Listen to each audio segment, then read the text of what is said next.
পাকিস্তানের সাবেক প্রধানমন্ত্রী ইমরান খান ও তার স্ত্রী বুশরা বিবিকে আরও এক মামলায় সাজা দেওয়া হয়েছে। শুক্রবার ১৭ জানুয়ারি এই রায় ঘোষণা করেন পাকিস্তানের আদালত। আল জাজিরার প্রতিবেদনে বলা হয়, ইমরান খানকে ১৪ বছরের কারাদণ্ড এবং তার স্ত্রী বুশরা বিবিকে ৭ বছরের কারাদণ্ড দেওয়া হয়েছে।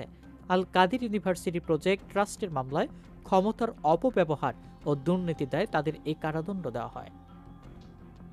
কারাদণ্ডের পাশাপাশি ইমরান খানকে ১০ লাখ পাকিস্তানি রুপি এবং বুশরা বিবিকে ৫ লাখ রুপি জরিমানা করেন আদালত। এটি চতুর্থ বড় মামলা যেখানে প্রাক্তন প্রধানমন্ত্রীকে দোষী সাব্যস্ত করা হলো।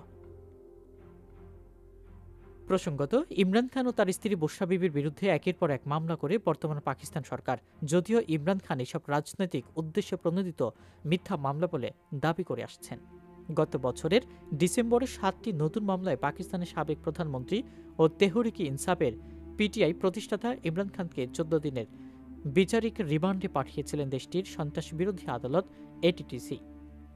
ওই সময় তোষাখানা ২.০ মামলায় জামিন পাওয়ার পর আদিয়ালা কারাগারে বন্দী ইমরান খানকে ফের গ্রেপ্তার দেখায় পুলিশ। গত ২৮ সেপ্টেম্বর থেকে ৫ অক্টোবর পর্যন্ত ৬টি মামলায় শারীরিক রিমান্ডের আবেদন নাকচ করে ইমরান খানকে বিচারিক রিমান্ডে পাঠানোর নির্দেশ দেন আদালত। বিচার বিভাগ রিমান্ড মঞ্জুর হওয়ার পর ইমরান খানকে কারা পুলিশের হেফাজতে নেওয়া হয়। ইমরান খানের সেল ৪কে নিউ টাউন থানা হিসেবে মনোনীত করা হয়েছিল।